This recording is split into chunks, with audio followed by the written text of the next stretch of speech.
കൊച്ചുകൊണ്ട് നല്ല ചേർച്ചയല്ലേ? നമുക്ക് അതിനുള്ള ഭാഗ്യമുണ്ട്. പിന്നെ ഗുഡ് മോർണിംഗ് മിസ്സസ് ആനി എത്തിയല്ലോ. ഞാൻ കാത്തിരിക്കുകയായിരുന്നു. എനിക്ക് അല്പം തിരക്കുണ്ട്, വന്നിട്ട് സംസാരിക്കാം. ആരെങ്കിലും വന്നാ നാളെ കാണാമെന്ന് പറയും. പിന്നെ ഇന്നെനിക്ക് കുറെ ലെറ്റേഴ്സ് അർജന്റായി ടൈപ്പ് ചെയ്യാറുണ്ട്. So stay back in the evening. 1 മണിക്കൂർ. ഓക്കെ?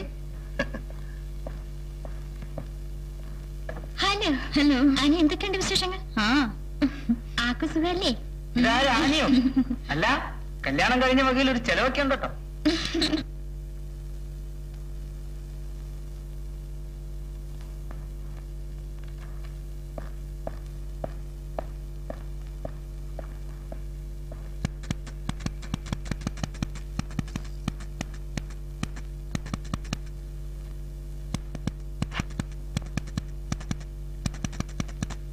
വിവാഹത്തിന് ശേഷവും ജോലി ചെയ്യാം എന്നുള്ള തീരുമാനം നന്നായി. ഈ ഭർത്താക്കന്മാരെ സഹായിക്കുന്ന ഭാര്യമാരെയാണല്ലോ നമുക്ക് ആവശ്യം. പക്ഷേ ഈ ആണുങ്ങളെ വിശ്വസിക്കാനേ കൊള്ളത്തില്ല. 500 ആയിരിക്കും വരുമാനം, പക്ഷെ പറയുന്നതോ 5000 രൂപ. ഒടുവിൽ കുടുങ്ങുന്നതോ പെണ്ണുങ്ങൾ. അല്ല, ഞാനും ഇങ്ങനെയൊക്കെ തന്നെയാണ് പെണ്ണ് കെട്ടിയത്. പക്ഷെ ഞാൻ രക്ഷപ്പെട്ടു. അവളുടെ സാമർഥ്യം, എന്റെ ഭാര്യയുടെ ഉന്നത തലങ്ങളുള്ള അവളുടെ പിടിപാട്, യോ നമുക്കൊക്കെ ചിന്തിക്കാൻ പറ്റുമോ? മാനേജിംഗ് ഡയറക്ടർ മുതൽ ചെയർമാൻ വരെ എന്റെ ബോളി പറഞ്ഞാലേ റെഡി മണി. ഇന്ന് ഞാൻ എവിടം വരെ ആയി? അല്ല, ഞാൻ എവിടം വരെ ആയി? റീജിയണൽ മാനേജർ വരെയായി. അതാണ് പെണ്ണുങ്ങളുടെ സാമർഥ്യം. You are educated, sincere, smart.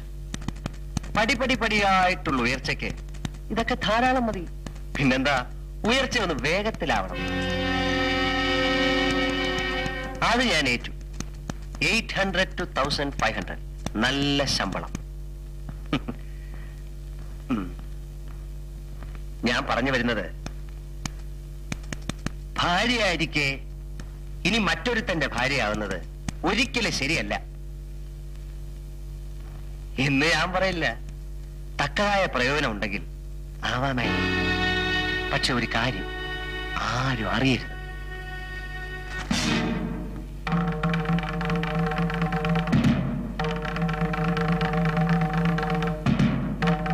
ആരും അറിയില്ല. ഇനി വാച്ച്മാനെ വരെ ഞാൻ പറഞ്ഞു വിട്ടിരിക്കുകയാണ് ചാപ്പാടെടുക്കാൻ. രാത്രി ഒരുമിച്ചാൻ ഭക്ഷണം. എനിക്കിതാ ഇഷ്ടപ്പെടാത്തത്. ഈ തട്ട് എന്നെ നശിപ്പിക്കരുത്. ഞാൻ ഒരാളുടെ ഭാര്യയാണ്.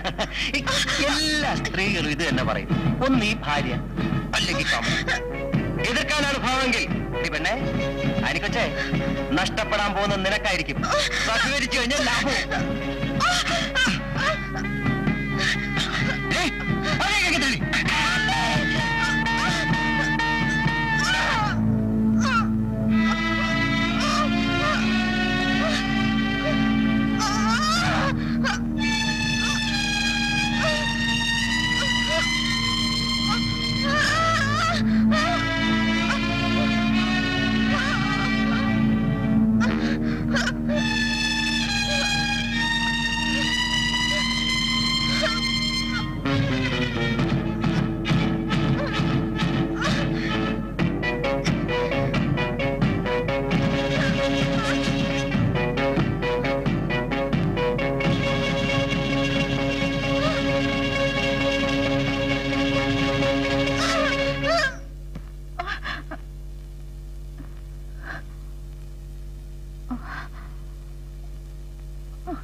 ജോലിക്ക് പോയിരിക്കണം.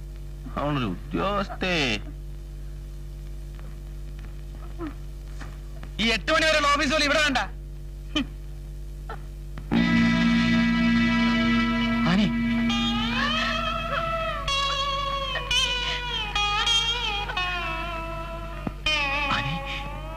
എന്തു പറ്റി?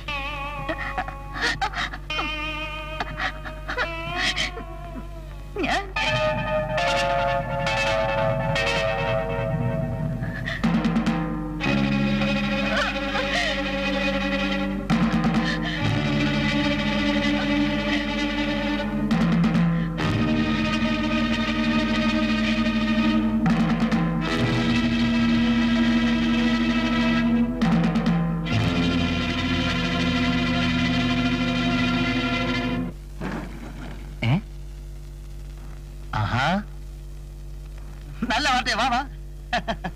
യോ തന്റെ കല്യാണത്തിന് ഒരു വാക്ക്.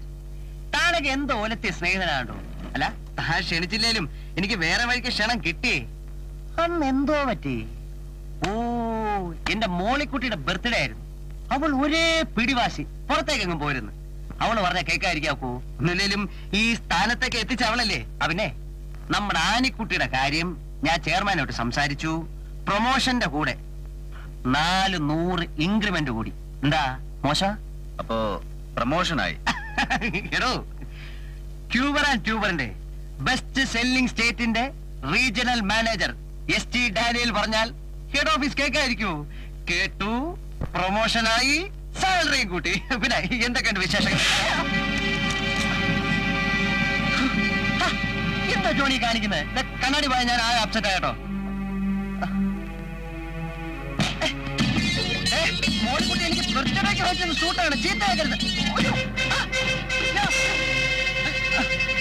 ജോണി ജോണി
വേണ്ട വേണ്ട, എത്രന്ന് പറഞ്ഞവരെ മനുഷ്യൻ സഹിക്കുന്നത്.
കണക്കുകൂട്ടലുകളെല്ലാം തെറ്റി അല്ലേ?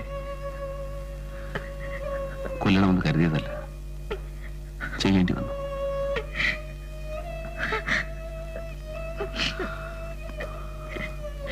സാഹചര്യത്തിന് അടിമയാവുന്നവൻ മനുഷ്യനില്ലെന്ന് പറഞ്ഞ ആനിയും സാഹചര്യത്തിന് അടിമയായി. സാരമില്ല, ശരീരവും മനസ്സും അറിയാതെ നടന്നല്ലേ, മറന്നേ പറ്റൂ.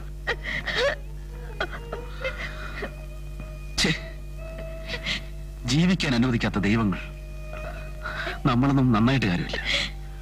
ചുറ്റുപാടുകൾ നന്നാവാതെ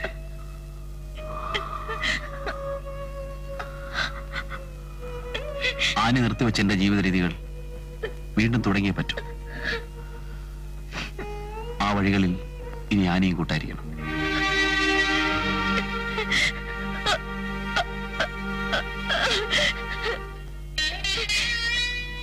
എന്തിനെന്നെ ഇങ്ങനെ പരീക്ഷിക്കുന്ന ദൈവമേ?